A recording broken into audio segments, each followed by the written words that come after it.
让你最受震撼的游戏场景是哪一幕？在这款游戏里，数以亿计的老鼠就像一场史无前例的大洪水，吞没城市里所能见到的一切生命，就连高耸的城墙在鼠群的面前也只能土崩瓦解。人类在面对这种量变引起质变的压倒性优势下，唯一能做的也只有能逃多久算多久。那么人类究竟是如何造成了这场空前的灾难？今天狂魔就来给大家继续讲述《瘟疫传说》的续作《安魂曲》。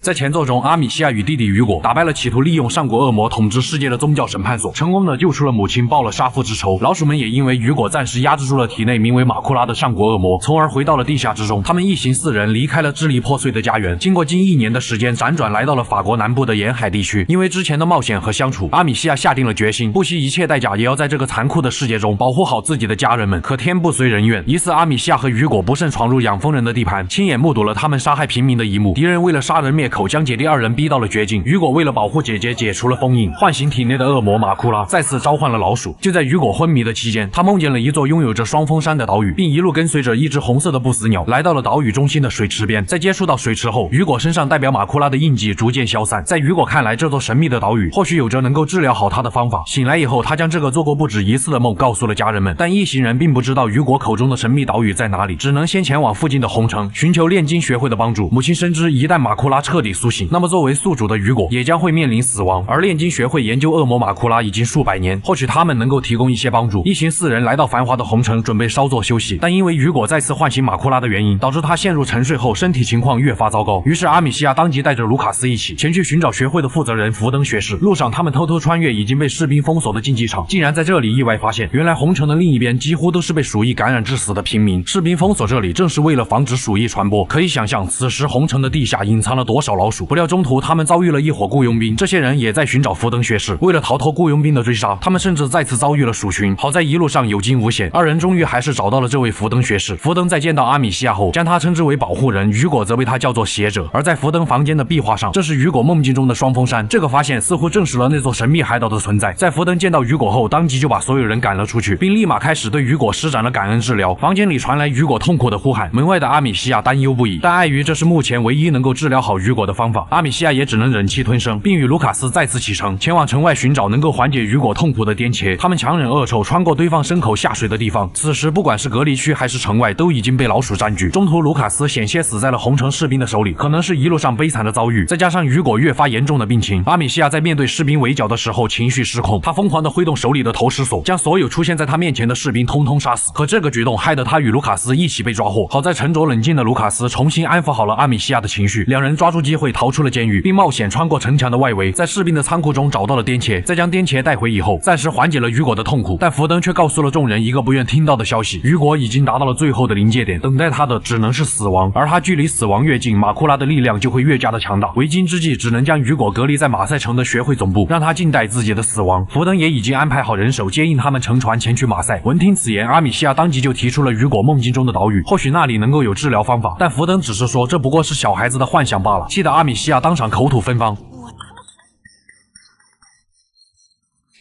没有更好的办法，他们还是只能照做。于是阿米西亚只能先一步前往港口与船夫碰头。然而就在此时，大地开始震颤，阿米西亚瞬间意识到雨果即将失控，他立马朝着雨果的所在赶去。没有一只老鼠是无辜的，滔天的鼠群开始席卷城市的每一处街道，所过之处皆是人们的哀嚎，就连城墙上的哨塔也不堪重负，在鼠群的撞击下支离破碎。阿米西亚只能用尽全力奔跑，终于在最后一刻来到了雨果的面前。见到眼前骇人的一幕，博学多才的福登也慌了，可因为房屋的倒塌，福登被房梁砸中，当场死亡。母女2人无暇顾及其他，只能一遍遍的呼唤雨果。而正是这种亲情之间的羁绊，让雨果逐渐恢复了意识。鼠群也在感受到雨果苏醒后，向周围四散开来，城内暂时获得了片刻的平静。在前往港口的途中，眼前这旷古未有的景象，让雨果内心陷入了深深的自责。他觉得自己就像灾祸一样，走到哪里哪里就会变成地狱。就在他们乘船前往马赛的路上，之前在红城中的雇佣兵再次出现，不仅杀死了船夫，还将他们的船拖到了岸上。阿米西亚只能拿起弩箭开始反抗，但在雇佣兵首领阿诺德出现后，轻松就将阿米西亚打晕。雨果见姐姐遭遇到了生命危险，奋不顾身地跳下船，再次召唤鼠群。瞬间，鼠群从地下喷涌而出，将阿诺德逼得仓皇逃窜。就在这一刻，姐弟2人相视一眼，瞬间明白了对方的想法。他们决定不再前往马赛，而是去寻找那座神秘的岛屿。阿米西亚可不会放过任何治疗雨果的机会，于是他们不顾船上母亲和卢卡斯的呼喊，义无反顾地踏上了这趟未知的旅程。仿佛是暴风雨前的宁静，路上的风景让他们暂时忘记了一路走来的伤痛。可因为阿米西亚在红城杀掉士兵的关系，遭到了大量敌人的围追堵截，再加上阿米西亚之前前被雇佣军首领阿诺德打伤了头部，导致他多次险些昏厥。见情况危机，雨果只能再次召唤鼠群，一次次使用马库拉的力量，让雨果痛苦不堪。但他能够控制老鼠的数量，却也在不断的增加。前来围剿的士兵很快就命丧老鼠之口，雨果也因此倒在地上，不断的抽搐。失去控制的老鼠向着他们席卷而来，阿米西亚只能抱着雨果朝着高处逃跑。关键时刻，一个意想不到的人救下了他们。这个人正是之前打伤阿米西亚的雇佣兵首领阿诺德。原来阿诺德与红城的伯爵有仇，他也正被士兵追杀，就连手下也死的死，逃的逃。在他见到了雨果的能力后，为了保命，他决定与姐弟二人结伴而行，并且阿诺德知道那座神秘岛屿在哪里。闻听此言，阿米西亚也深知这是唯一的线索了。于是，在阿诺德带领下，他们前去找到了一个名叫索菲亚的走私犯。只有索菲亚能够送他们前往那座神秘的岛屿。因为索菲亚欠阿诺德人情，所以他并没有多问什么。在准备一夜之后，便带着3人出发。路途上，索菲亚出于对姐弟二人的好感，还传授了阿米西亚航海经验。就连阿诺德和雨果也相处得非常融洽。在经历了漫长的航行后，他们终于到达了这座神秘的岛屿。这里的景色是他们旅程中见过最漂亮的。恰好岛上过几日就要举行他们独有的明光节，姐弟二人已经很久没有感受过这种宁静的时光了。他们在城镇里四处转悠，这里的商品琳琅满目，甚至还有。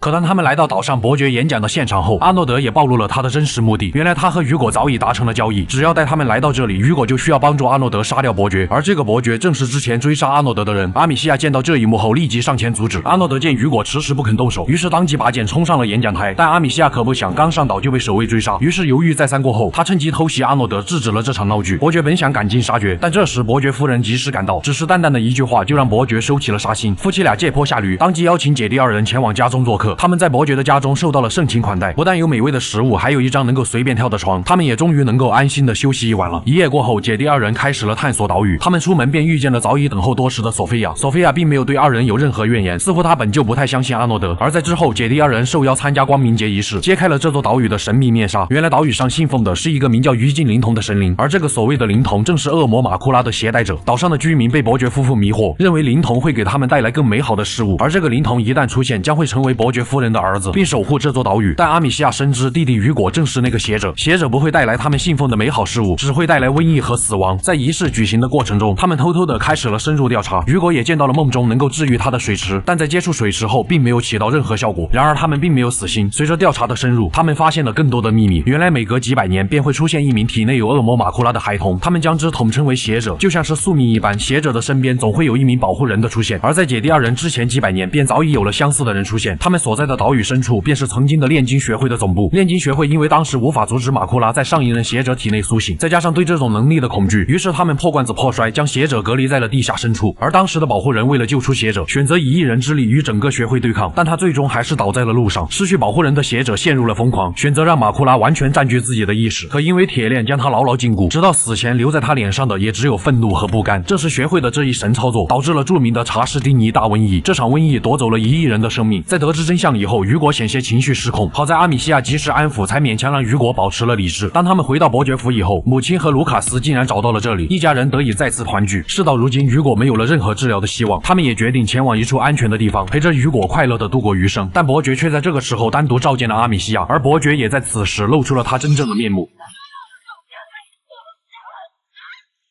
原来伯爵早就知道灵童是马库拉的事实，这一切也都是他为了夫人编造出来的。因为很早之前，伯爵夫人在父母的影响下选择了自杀，在被救回以后便失去了生育能力，所以伯爵将他带到这里，为他编造了于禁灵童的故事。而现在的夫人一心只觉得雨果正是他的灵童，伯爵为了哄夫人开心，自然要干掉雨果的原生家庭。阿米西亚在得知了这对夫妻的变态想法以后，立马找到机会逃走。可当他来到广场的时候，伯爵夫人已经将母亲绑了起来，随后赶来的伯爵更是割掉了阿米西亚的头发，并对其百般羞辱。然而最不愿看到的一幕还是发生了，伯爵夫人竟然在阿米西亚的面前将母亲杀死，但雨果却在这个时候找到了这里。看着眼前倒地不起的姐姐，台上鲜血浸满全身的母亲，一股无法压抑的怒火在心中爆发，就像是感受到了他的愤怒一般。大量的鼠群冲破坚硬的地面，将他们牢牢地护在其中。胆敢靠近的守卫片刻就被鼠群吞没。阿米西亚没有丝毫阻拦的想法，任由弟弟大开杀戒。很快他便将矛头指向了伯爵夫人，鼠群顿时一拥而上，将伯爵夫人吞没，终结了他罪恶的一生。失去爱妻的伯爵也发誓要报仇雪恨。经过了这件事情，受到打击的雨果失去了自我意识，途中细心的卢卡斯还为阿米西亚恢复了他脱臼的肩膀。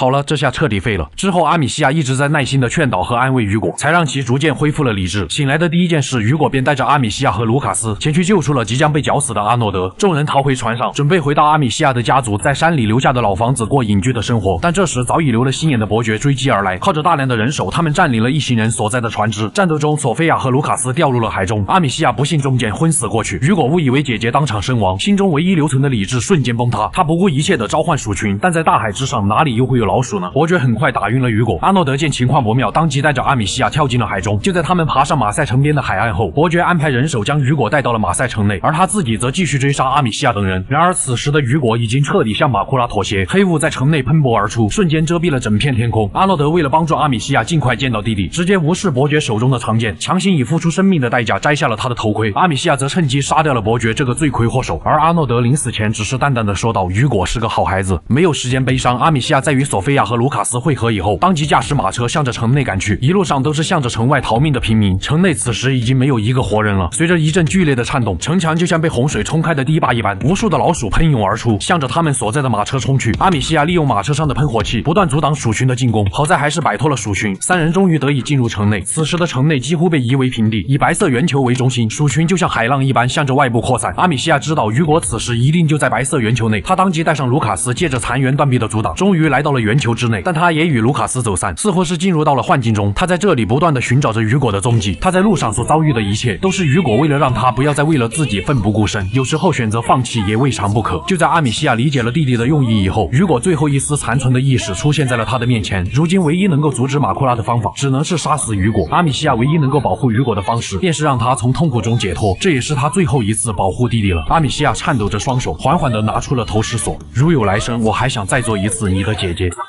一转眼，时间来到了1年之后，阿米西亚回到了他们曾提到的位于山里的老房子。卢卡斯选择四处云游，钻研炼金术，而索菲亚做起了合法生意。雨果则被安葬到了老房子附近的雪山下。在最后一次祭奠了雨果以后，阿米西亚决定与索菲亚一起追寻瘟疫的足迹，去寻找可能出现的下一任邪者和保护人，并成为他们的指路人。我是修片狂魔，咱们下期再见。